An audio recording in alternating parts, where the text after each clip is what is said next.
보노보보 쉐어링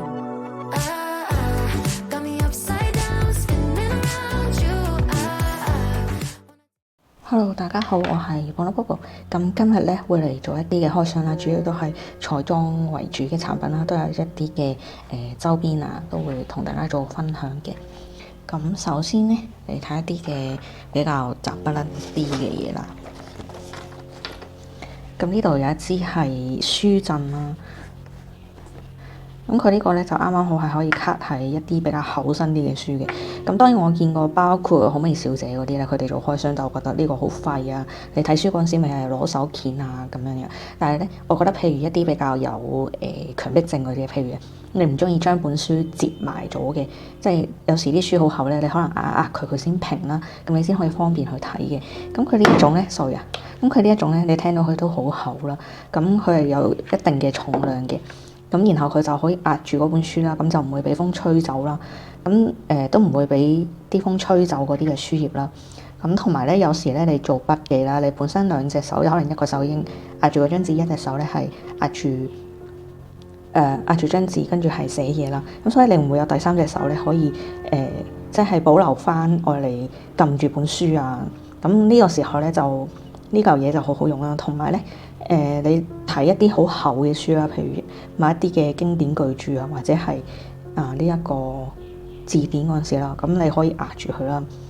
咁佢啲頁數比較唔會自己飛走嘅，我覺得呢個佢係有一定嘅用處。所以我唔知咧，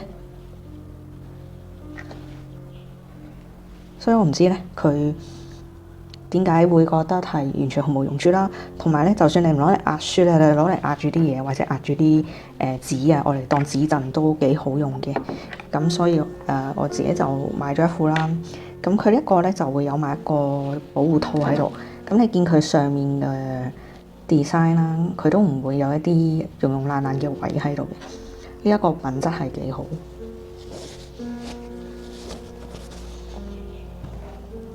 咁再嚟啦，呢個係我哋呢度有 Line Frame Brown 嘅，即係紅帶啦。佢嘅呢一個可以貼喺廚房或者浴室，咁佢都係防呢一個防止入水嘅。咁佢呢度就可以打開啦。佢呢個 size 咧應該都可以擺得落。目前比較最大嗰隻 iPhone Pro Max 應該都擺到落去，但係有機會你嗰啲嘅套啊等等，你係要除落嚟嘅都可以嘅。佢呢一款咁樣樣啦，跟住係可以睇下先，佢哋話可以做到指模，即係隔住都可以撳到嘢。睇下先，呢個時候係可以嘅，咁就我哋就可以校撳嘢都 OK 啦。咁同埋最主要係攞嚟可能喺浴室追劇啦，咁保護一啲係冇防水系統嘅電話啦。咁同時咧，佢有俾咗兩個貼俾你嘅，咁就唔使轉啦。咁佢呢一度有一支嘅芳香劑，咁都係附送嘅海洋味。咁唯一一個壞處就係佢呢個位係一個膠嚟嘅，一個膠膜套，我驚用耐咗可能會容易壞啊，或者甩出嚟或者刮痕咁樣啦。咁但係整體嚟講，佢呢一個係輕身嘅，咁比較唔會有可能容易滑落啊，或者因為個重量咧搞到佢受重有問題呢個問題出現嘅。係啦，咁再嚟咧。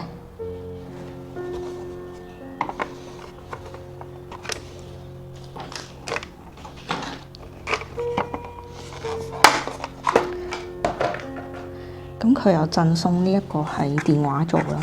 咁因為好平嘅啫，呢嚿嘢應該咁，所以佢邊嗰度有啲毛躁咁。但係以免費嚟講，我覺得都可以接受嘅。咁就好輕身嘅。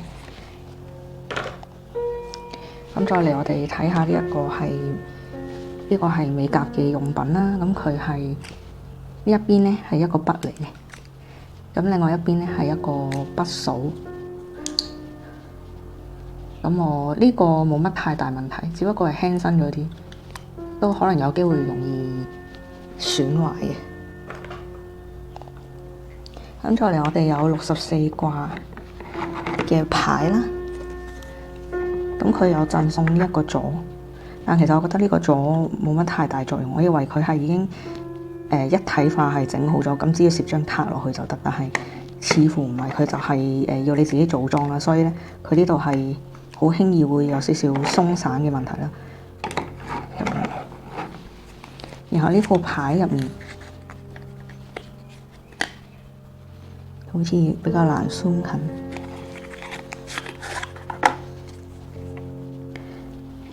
咁佢呢副牌咧，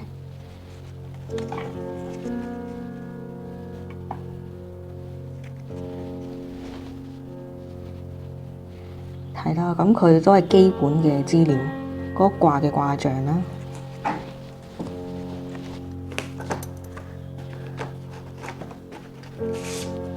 佢呢個卦象、卦名啦、先天嘅八卦數啦，下面係佢個卦序啦。咁然後全名啦、分工嘅卦名啦，然後有個細應啦，有佢嘅干支啦，跟住呢度係佢嘅卦嗰個結構啦。咁然後下面咧係嗰個卦辭嚟嘅，同埋下面嗰啲咧，如果你冇學習過嘅話，又比較難少少會用呢一副牌。咁如果你係已經有一定經驗嘅話咧，我覺得呢副牌好處就係佢相對上細份啦。咁你可以隨時帶住喺身咧都可以嘅。咁個牌本身咧個品質都唔錯。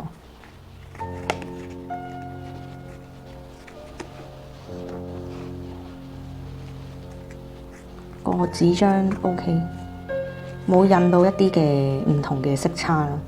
呢個算係一個好處。以一副平嘅牌嚟講，佢算係唔錯，因為我有見過唔少即係收翻嚟嘅一啲嘅大陸製嘅牌咧，佢個背面係有色差。咁佢呢一副就唔會有呢一個問題啦。咁再嚟咧，佢都有贈送一個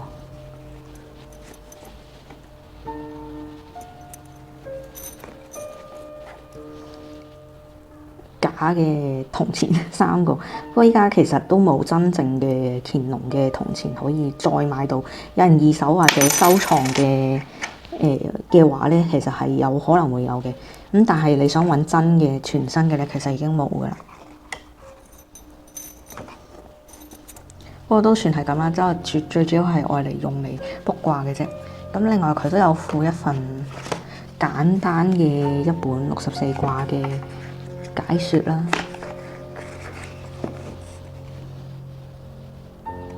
唔知點解仲有編碼？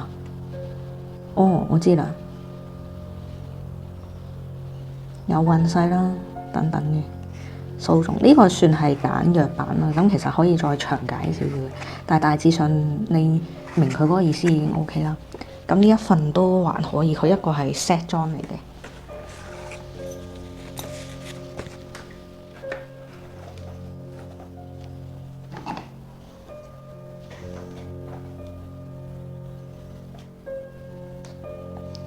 好，咁再嚟咧，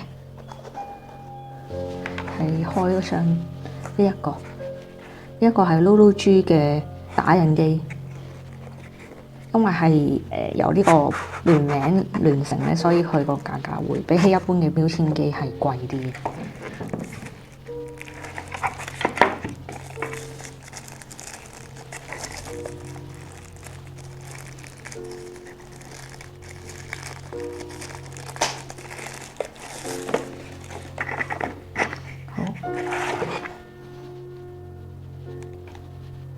我一 zoom 遠佢就冇咗，咁冇計。咁個品質都唔錯嘅，肉眼睇就再淡色少少。咁然後呢個推上去咧，佢本身已經有個應該有附贈一個白色嘅。咁呢個就係佢個標籤紙啦。然後最主要呢一個咧係愛嚟聯手機去打印嘅，咁所以佢就唔會有傳統嗰一隻係你喺度撳嗰種啦。但係其實嗰隻我覺得幾好玩。咁再嚟佢有一個充電器啦 ，Type C 唔係喎，佢呢個仲係舊款嗰隻。咁如果係舊款，我覺得佢偏貴。然後有一個係產品嘅說明書啦。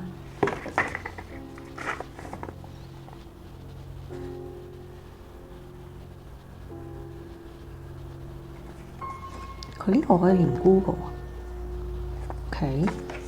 咁另外咧，呢個套餐咧，咁佢就冇佢聯名嘅嗰3個標籤紙，咁佢呢一個咧就平啲咧，佢可以有呢一個6盒嘅標籤紙，唔係喎，呢個係9張標籤紙。OK，咁然後有唔同嘅顏色啦。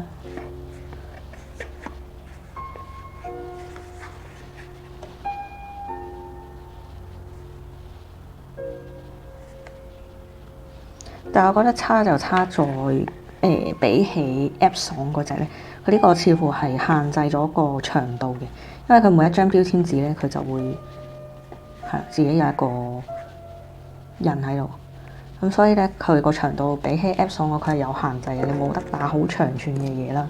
咁喺呢個製作自由上咧係相對上差啲嘅。好，我買。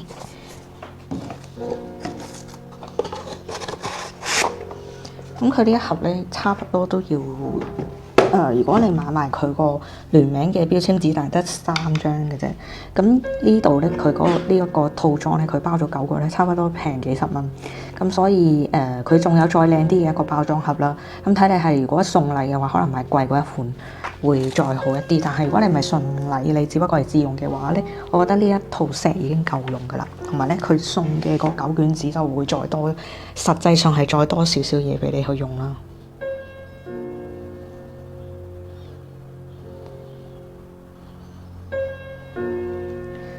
咁跟住有呢一個 Miniso 嘅旅行套裝。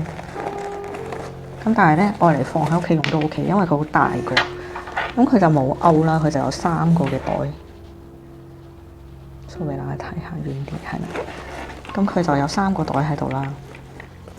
咁同埋咧，係可以自己調節個大細。如果放多啲嘢，你可以再擴闊啲咁樣啦。咁我覺得品質上都可以嘅，冇乜太奇怪嘅嗰啲嘅毛躁或者摸上手唔舒服嘅感覺啦。咁呢個係布甸狗，我覺得都唔錯，佢個布質。咁 Miniso 嘅通常都係講個平字，所以我就唔會對佢有太大嘅期待啦。咁另外我手上面咧，呢度有個係愛嚟撈顏色用嘅一個戒指啦。咁一個心形嘅，咁會比起擺喺台上面嗰啲再方便一啲。咁然後同大家分享呢一個係 Minions 佢嘅背囊啦。咁呢個純粹愛嚟你可以當公仔用都 OK。咁佢仲有2條背帶俾你，真係可以孭出街，咁可以俾小朋友玩啦。咁佢頭上面咧就真係有個拉鏈可以放嘢，但係咧放唔到幾多。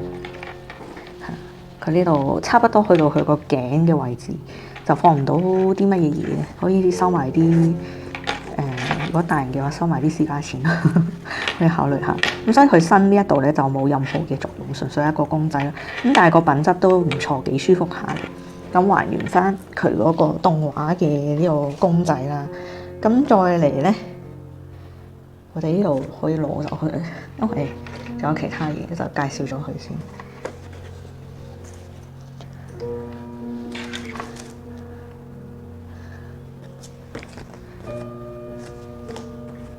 咁呢度有個係桃木耳啊，唔係喎，耳木蒲，耳木蒲佢嘅底裝 CP 工具套裝啦。咁我以為佢有2個呢個 cushion， 但係依家 send 過嚟好似得1個，但係佢圖片上面顯示好似係有2個咁樣嘅。咁我哋拆開嚟睇下啦。咁佢係一個粉撲咧，加一個粉底掃。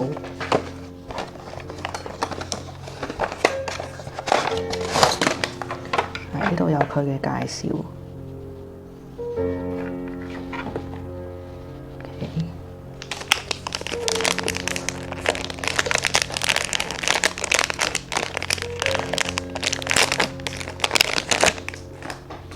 咁佢呢個 cushion 個品質可以啦，但係佢呢度縫合點咧，你見到佢有少少歪歪情情嘅，但係本身個 cushion 咧都幾蓬鬆舒適嘅，咁同埋3個手指都攝到入去啦。咁再嚟咧，佢呢個呢個係佢嘅底妝掃，但係佢呢個圖已經俾佢壓爛咗，睇下先。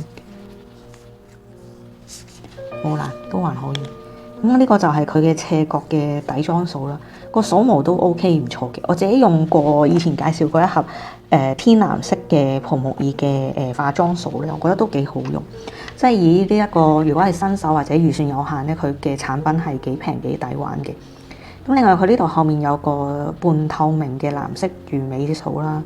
咁唔好意思，我隻手咧因為最近生咗一啲嘅應該係汗皰疹，咁所以望落有少少爛爛地咁，希望唔好影響大家睇片嘅意欲。咁佢呢一個咧就有個魚尾刮啦，咁你可以愛嚟刮攞一啲嘅面霜啦，或者粉底啦，或者愛嚟當係呢個搽面膜用都 OK，咁就多功能。咁我最主要都係睇中佢呢個魚尾咧，咁就揀佢呢一款啦。咁梳化都 OK 嘅，佢呢個10零蚊就可以收到噶啦。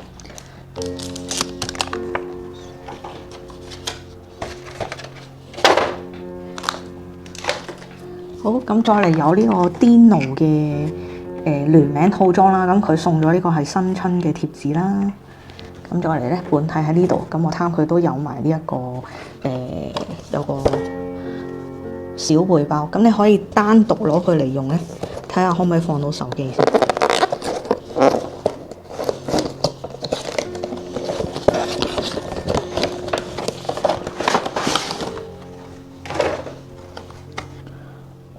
呢個係佢本體嘅呢一個背囊小背包，我睇下個手機放唔放到落去先。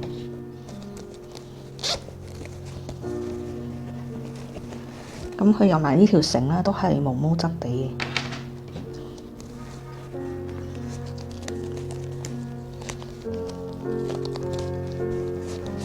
咁我嘗試放呢個細嘅黑沙4手機咧，係放到落去嘅，咁就啱啱好。咁所以如果放細嘅手機或者可能iPhone Air 或者17嗰啲都可能有機會放到嘅。咁但係如果作為大啲嘅手機，可能一般嘅旗艦式嘅手機嘅話，有機會係放唔到嘅。咁但係愛嚟放一啲嘅化妝品啊、紙巾啊，其實都可以啦。咁佢個品質都唔錯啦。呢個都係同呢個內地嘅屈臣氏係聯名出品嘅。我覺得佢好多好玩嘅嘢啦。咁再嚟我哋嚟睇，我幾中意佢呢啲有袋嘅套裝，因為我太中意收納啦。咁跟住佢嘅掃咧，咁就唔多嘅，最主要係有呢一個碎粉掃，掃毛都舒適，我幾中意佢屈臣氏出嘅嘢。跟住有佢呢個簽名，然後有佢呢個頭啦。但係呢度咧有我而家喐佢呢個尾都有少少甩甩地，所以就唔好咁大力去整佢。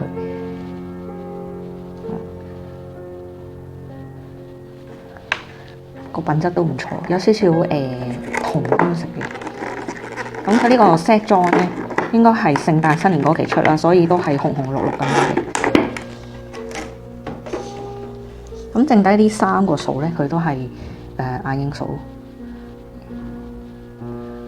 呢個有機會可以做埋呢個遮瑕，即係重點嘅眼影掃啦。跟住睇下可唔可以做埋遮瑕，純掃就應該做唔到啦。咁另外呢個係大嘅眼影掃啦。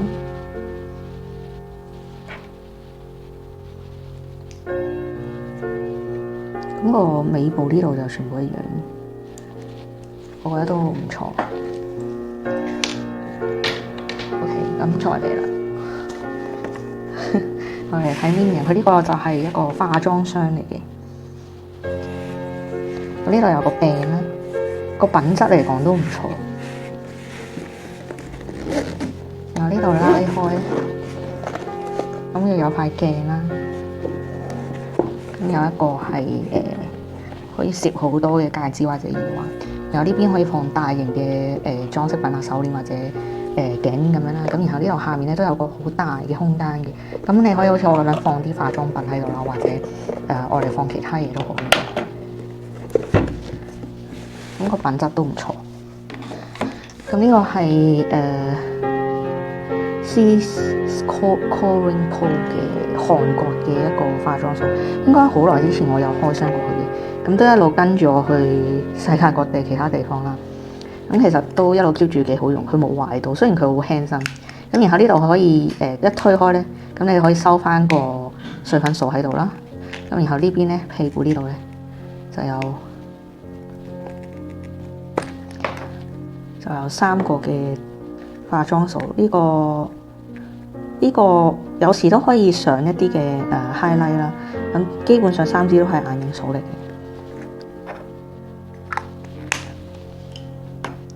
好，咁再嚟啦。呢個係都係屈臣氏買嘅國內。咁佢呢度就有個迷你嘅撳暗瘡噶啦。咁呢度係撳一啲大粒瘡噶啦。咁呢度就撳一般嘅暗瘡。然後佢呢個套咧仲係啱啱好放好，有2個位置，咁你就可以剛剛好放落去啦。然後呢度有個係針頭啦，呢個係可以我嚟刮鼻孔嗰啲嘅毛孔啊，或者鼻上面生嘅一啲嘅暗瘡啦。咁呢個就迷你版嘅，就好方便帶去旅行。好中意佢呢個 design， 真係好，佢呢個收納真係做得超 perfect。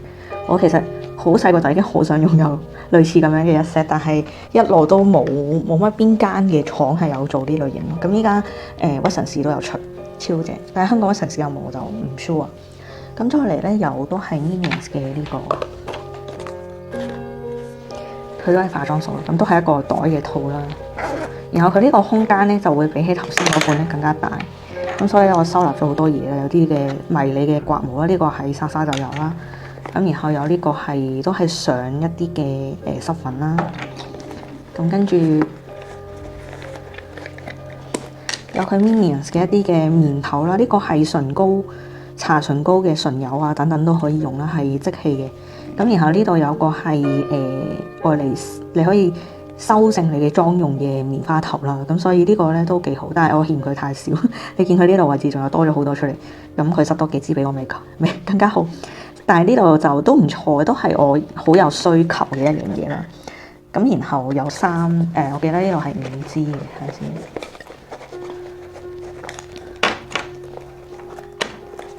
佢呢個真係可以放勁多嘢。有冇留先冇？咁同埋咧，佢呢個袋咧超級 squishy， 超柔軟，好好黏。佢呢個品質都真係唔錯。咁然後呢度有個咧，因為已經印咗佢嗰個眼鏡喺度。咁呢個係佢嘅粉撲啦，個品質都唔錯嘅。Minions 嘅粉撲啦，然後呢度係另外一個啦，咁可以當士啤。咁呢個你可以帶去旅行，都唔驚整污糟啦。咁再嚟有佢嘅Minions 嘅呢個化妝蛋啦，你見佢個頭都污糟到，因為我真係有攞嚟用嘅嚇。咁但係比較可惜，佢呢個得1個嚇。咁然後咧有佢嘅眼影掃，大嘅眼影掃。咁再嚟有一個係highlight 嘅粉掃啦。咁你見佢呢個頭，我就係有時都會愛嚟當腮紅嚟用嘅。咁呢度就係佢嘅碎粉掃。呢個個毛頭咧會再軟熟啲，比起呢一支，即係呢2支嚟講，呢個都唔錯。咁呢個 Minions 呢個佢會再厚身啲咧，所以佢會再蓬鬆一啲，咁超正啦。佢呢個就會做咗一個係靛藍色嘅卡喺度，真係幾唔錯下。咁再嚟都有佢呢個4號嘅呢個都係棉花糖嘅粉撲，唔好意思啊。我樓下養咗勁多狗同雞，所以會有嗰啲嘅聲音。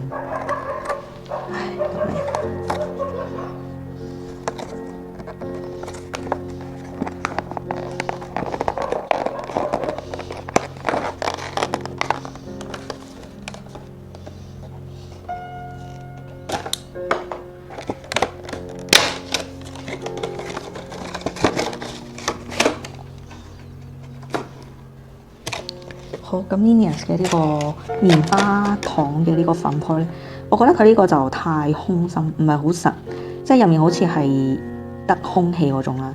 然後佢呢個套咧就係咁樣嘅，唔係好順滑可以入到去。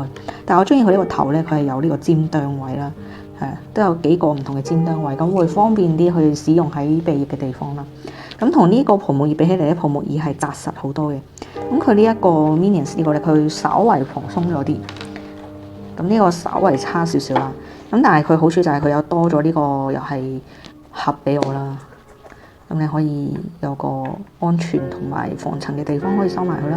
咁佢一個又一 set 就有2個嘅，咁呢個又比較係火箭位啦，呢個就傳統嘅三角嘅嗰個造型啦。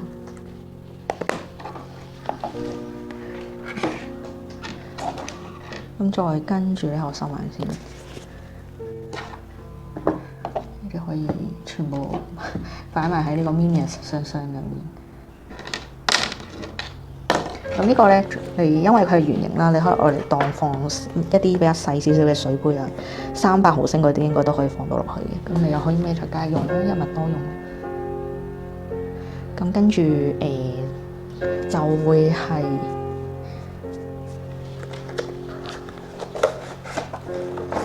呢度都有個 Minions 嘅頭套。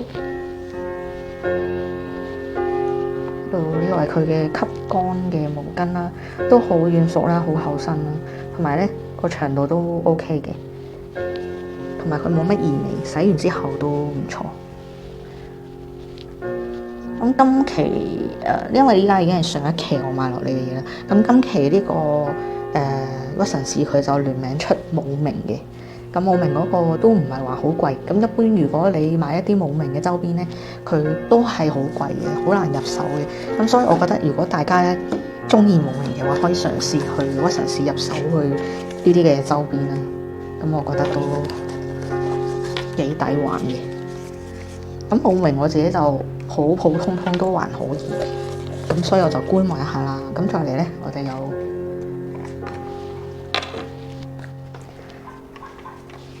屈臣氏買嘅一啲嘅化妝品，咁佢有時會聯名其他一啲嘅品牌去出啦，咁所以咧，哎呀 my god，點解要咁嘈咧？呢邊啲狗係冇人理嘅，真係。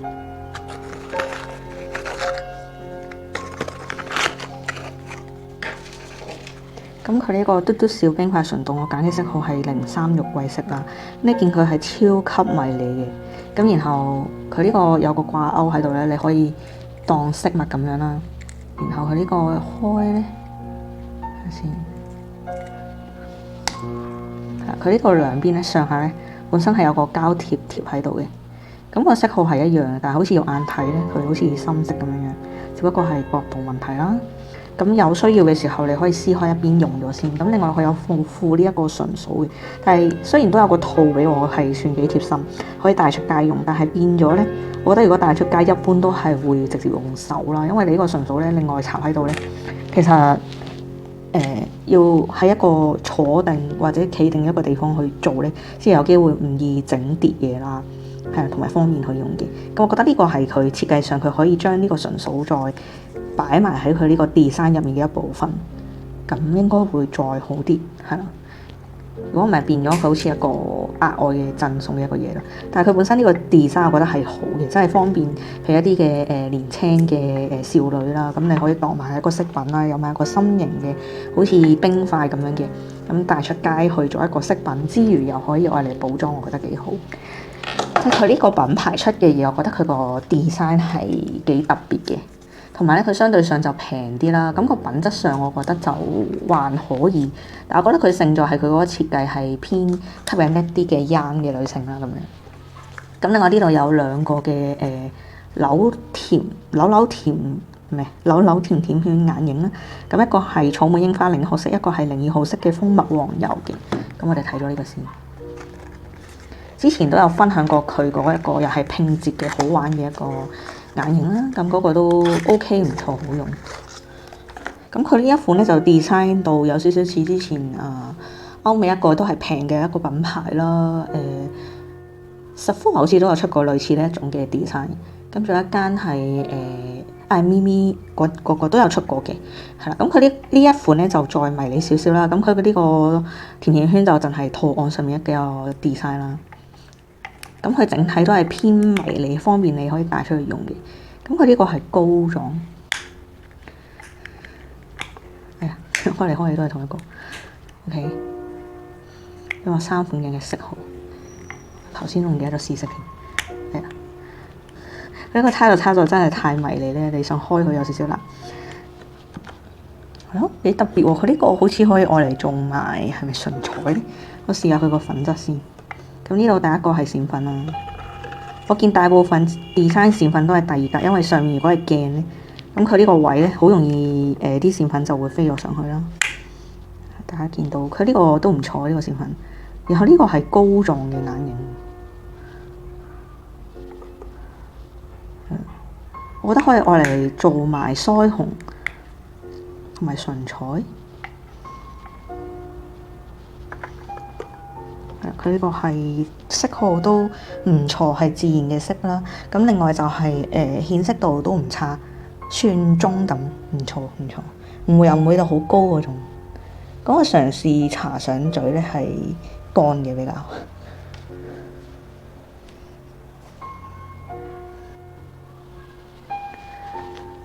好，咁頭先好似個錄音有少少問題，咁我簡略地講一講啦。咁似乎咧呢一個腮紅係好用嘅，同埋佢就比較淺色啲啦，多上都唔會有問題啦。咁再嚟我哋呢度有個液體嘅眼影啦，咁。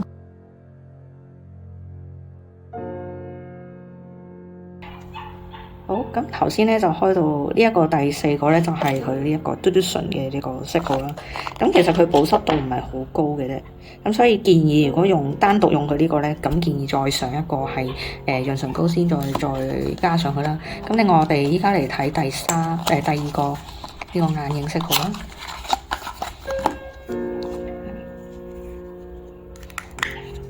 好，佢呢個第一層係咁樣。幾特別，佢呢個迷你版佢做成一個好似膏狀咁樣，即係可能方便你補妝咧，咁啲粉比較唔會飛到周圍都係啦。咁佢呢一個閃粉都係軟身嘅，都係貼嘅，唔錯喎。佢呢個唔會刮手。依家大陸出嘅彩妝越嚟越好，因為之前好多大陸嘅彩妝，包括大家好中意去包裝嗰一款啦，嗰個品牌啦，我就唔講邊個啦。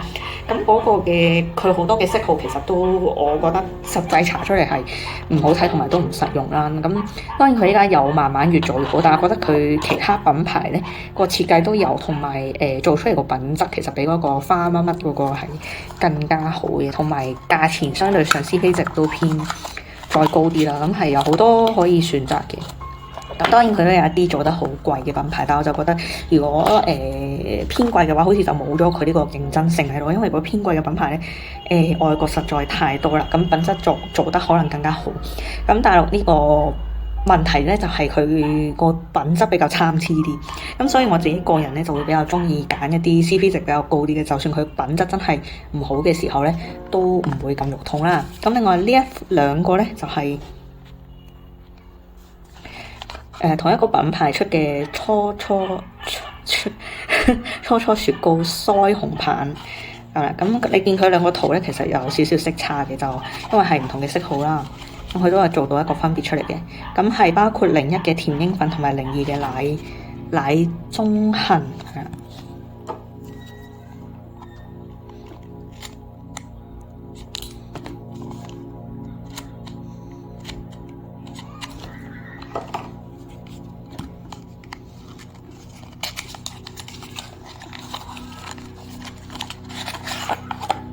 咁呢個01號色嘅。好大支，比起一般嘅腮紅，佢會再大支啲。咦？佢呢個係點開嘅咧？OK，咁佢係嗰啲印嘅嗰一種。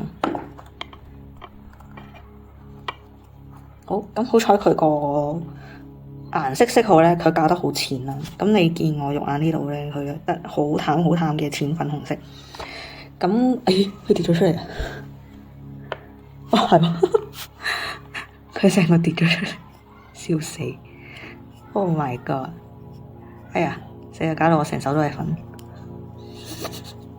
佢飛咗出嚟。咁，係啦，呢個我唯有倒轉佢嚟用。咁你見佢嗰啲粉，個粉質都唔錯，偏細緻，但係有少少乾啦。咁所以你用呢一個咧，需要打好底佢嘅。咁同埋佢帶少少閃粉，見我一大片咁樣搽咧，佢就有一個閃粉喺度啦。咁都有個光澤度喺度啦，都唔錯嘅。衰就衰在佢呢個 design 成個已經甩咗出嚟咁樣。好，咁然後扭翻上去先。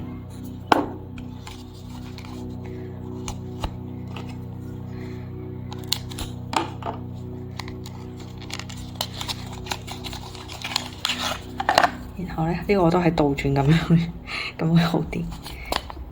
好，呢個就會深色少少，我試喺另外一隻手。呢個會比較啱，偏深色1號嘅可以用，但係佢都係偏好淺啦，所以肉眼鏡頭前面睇都唔係好覺啦。咁呢個就都好嘅，即係你唔會話要用掃先可以掃到一個好淺嘅顏色，因為好多腮紅佢都係會有呢個太深色嘅呢個問題所在。好彩佢呢個冇啦，咁另外佢呢個就冇甩出嚟。咁然後我哋嚟睇埋佢呢一個眼呢個湧湧液體眼影，都係同一個品牌出嘅。好，咁色號咧，一個係珍珠奶茶，跟住一個係熱朱古力啦。咁中間仲有一個色號咧，我就冇買晒嘅。咁試下，純粹覺得呢兩個色號比較會實用少少。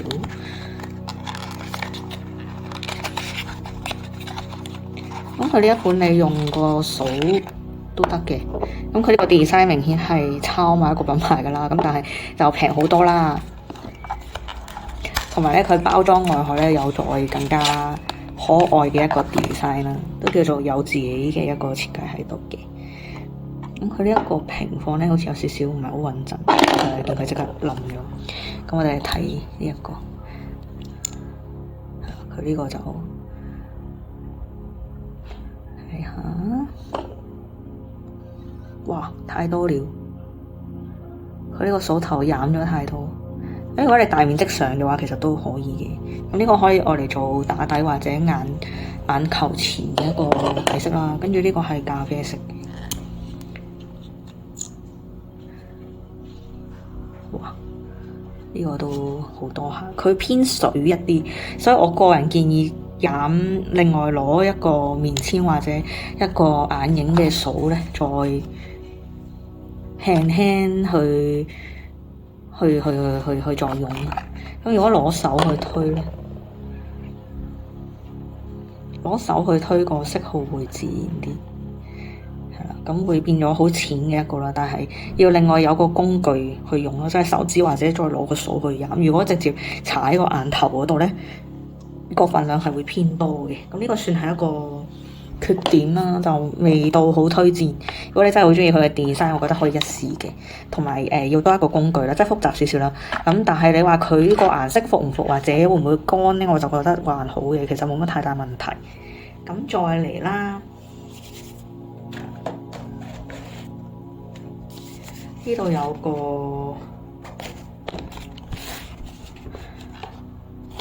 佢個牌子咧。漢方五谷嘅修容啦，細緻貼膚。咁我見佢就三色遮瑕掃呢一個咧，好似好多人推介，跟住佢個性價比又比較好啲嘅。咁有一啲好多人去即係刷評價咧，但係實際我見有一啲追評或者差評咧，就相對上冇咁好。呢個相對上好似平均啲，同埋佢冇咁大嘅。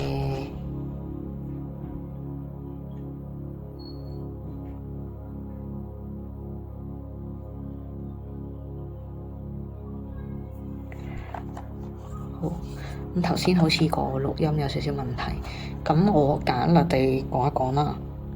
咁似乎咧呢一個腮紅係好用嘅，同埋佢就比較淺色啲啦，多上都唔會有問題啦。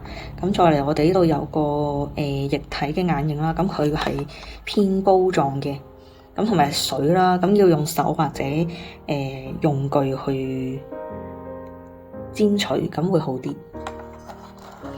咁跟住呢度有個三色遮瑕膏啦，咁因為我見好多有刷單嘅咧，佢就唔係咁好。咁呢個算係評價算係中等，同埋價錢冇咁高啦。咁試下睇下佢呢個好唔好用啦。咁上面有個鏡啦，咁跟住有個基本嘅鯊魚色啦，咁同埋佢呢個係淺色號嘅，咁就啱我少少。咁呢一個位都有個係混合嘅地方啦，同埋佢附咗一個掃啦。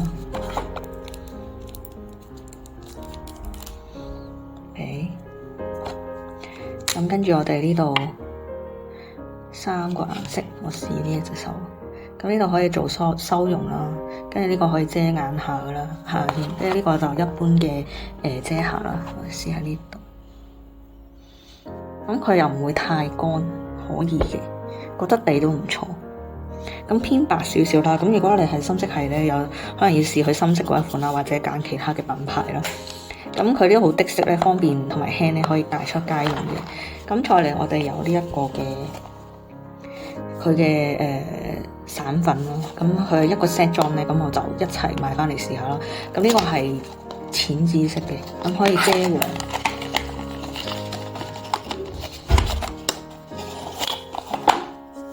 OK，咁呢度個包裝都唔錯，整咗一個水紋喺度啦。OK，咁打開有塊鏡啦，另外有個尖端型嘅厚身粉撲都唔錯，同埋呢度有個紋路喺度咧。咁你如果粉多咗，可以去刮一刮啦。咁但係佢呢個位咧，呢個紙條包裝就有少少 hea。咁開睇先。哦，佢呢個位，OK。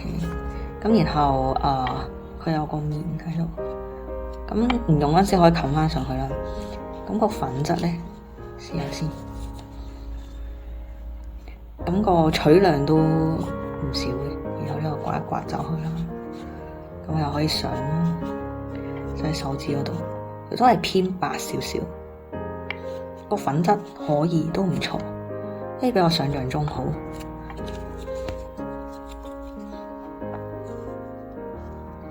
同埋我中意佢呢個網取嘅 design， 但係佢呢個蓋係飛起嘅咯，即係呢個位卡唔實，係做工嘅問題。唉，即係平價嘅嘢，我覺得算係咁啦，唔係太大問題嘅。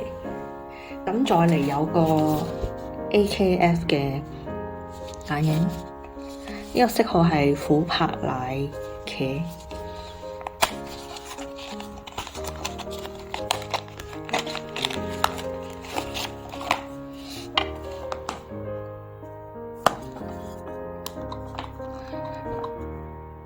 我覺得衰就衰在佢好多國內呢啲好難開。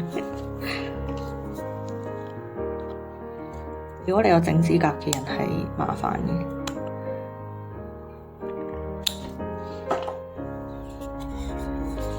咁後面有色號同埋介紹啦。咁佢呢個就係綜合嘅。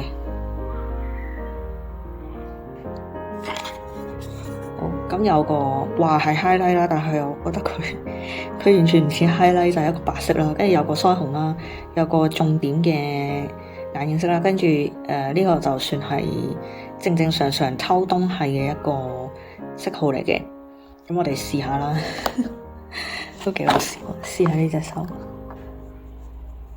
佢呢個粉，佢呢個純白色係想我嚟做咩呢？個粉質係有少少碎啦。跟住腮紅都 OK 嘅，跟住有個佢係算軟身啦，又味道真係好飛粉嘅，係咁個顯色度都好高，然後哇，佢呢個顯色度好高。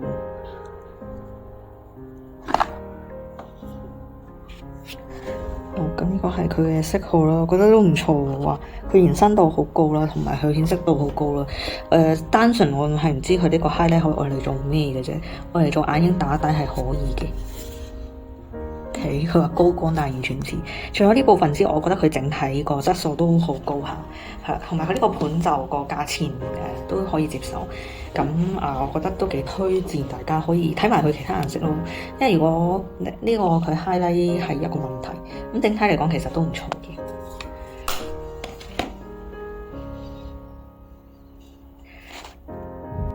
好，咁跟住咧，我哋有呢個 Mini New World 嘅呢個 Line Friend 嘅聯成嘅包裝啦。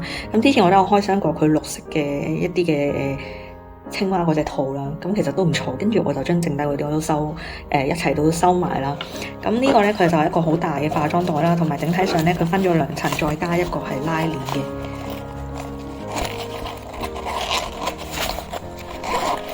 咁呢度中間你又可以掛啲細嘅嘢或者粉掃啦。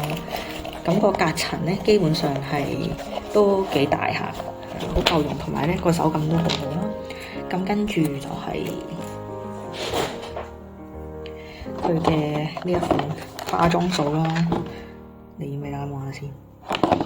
佢呢個化妝掃，咁有埋個套啦。咁之前我開箱過綠色嗰款啦，咁依家將粉紅色呢個都收埋啦，咁我就可以兩個都可以用油啦。因為佢個品質咧，我覺得都真係唔錯嘅。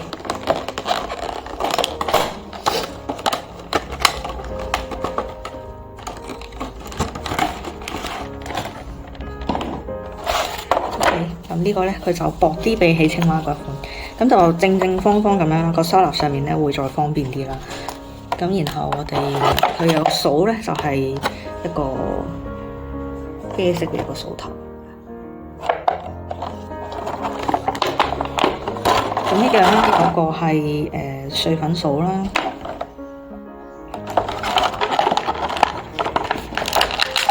然後有呢一個斜角腮紅啦，有呢個 highlight 啦。呢一個係大嘅眼影掃，同埋一個細嘅眼影掃，係啦，整體個品質都係有 keep 翻住好好嘅。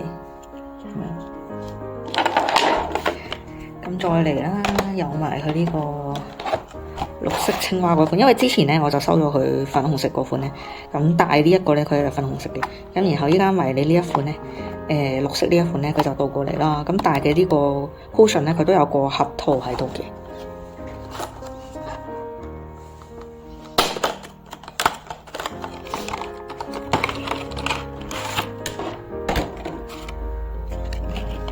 大家睇下，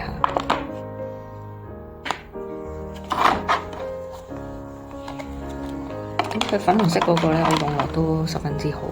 咁一樣啦，都係中間有少少空心嘅，但係冇頭先 Minions 嗰個咁空，所以我覺得都唔錯。咁再嚟佢有埋呢個迷你嘅重點嘅粉撲啦，咁有埋呢個係中 size 嘅斜角掃。佢呢個中 size 咧就相對上紮實好多嘅，咁所以都唔錯。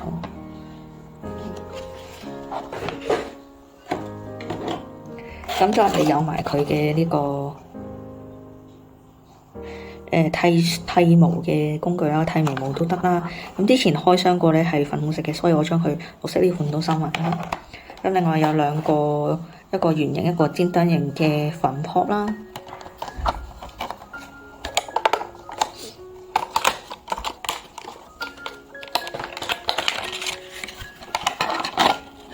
大家睇下都唔錯，薄身有少少，不過都可以。咁佢同埋好細心咧，佢呢個青蛙嘅頭咧就係呢個青蛙啦。然後佢兔仔個頭咧，佢就真係呢個病整咗一個兔仔頭喺度，好可愛。之前都冇留意到，變咗抌咗，有少少可惜。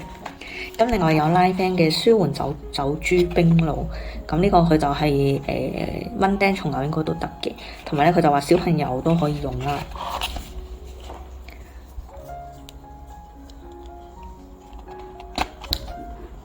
咁個成分有呢個蘆薈、菊花同埋薄荷醇嘅，咁就我覺得嬰兒應該就唔得啦，幼兒都可以嘅。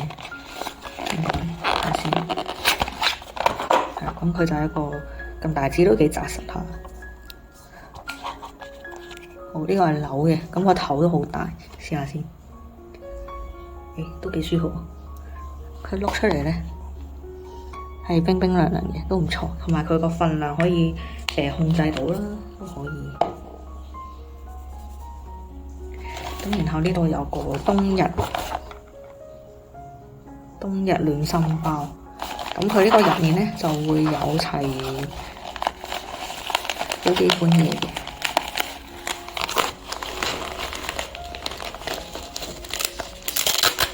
咁佢呢度後面你可以攞啦，都可以喺上面開嘅。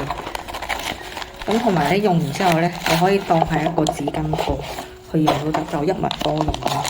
咁佢呢度咧就有個蒸汽眼罩啦，陽燈谷味嘅。咁另外有個暖頸帶啦，可以發熱4個鐘啦。跟住有個隨身暖貼啦，可以當 M 巾用，唔係 M 巾，當嗰個full M 嘅嗰個用都得。同埋佢哋見佢入面嘅圖案咧係有特別做佢嗰個圖案出嚟嘅，咁呢個就可以發熱到10個鐘都幾長下，咁幾好。佢呢個你可以當愛嚟送人啦，自用都好方便啦，同埋多功能，咁啊都係唔錯。好，咁暫時咧，好似今日嘅開箱咧，暫時嚟到呢度為止啦。有機會咧，我會再加少少美甲方面嘅產品啦，因為我唔記得攞過嚟，有機會後續再加上去。如果條片太長，我可能會單獨出一條片嘅。好，咁今日嘅影片嚟到呢度為止啦。將來影片歡迎 comment like 同埋 subscribe 嘅。我係廣東話，我哋下次再見，拜拜。보노보고 쉐어링